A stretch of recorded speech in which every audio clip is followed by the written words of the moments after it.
وہ اس طرح کے 2021 میں ایک رپورٹ کے مطابق اسٹیل ملز نے 15 برس میں ٹیکس پیئرز پر 334 ارب روپے کا بوجھ ڈالا تھا، جبکہ پچھلے 11 برس میں یعنی 2011-10 سے 2021 تک زیرو پروفٹ اس نے کمایا تھا۔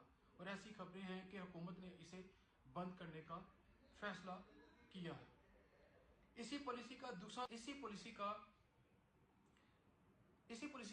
دوسرا نقصان یہ ہوا کہ نیشنلائزیشن کے خطرے کی وجہ سے بہت سے سرمایہ داروں نے اپنے بزنس عرب ملکوں، یورپ اور امریکہ وغیرہ میں شفٹ کر لیے۔ نیشنلائزیشن کے بعد پریزیڈنٹ بھٹو نے 10 فروری 1972 کے روز لیبر پالیسی بھی جاری کر دی۔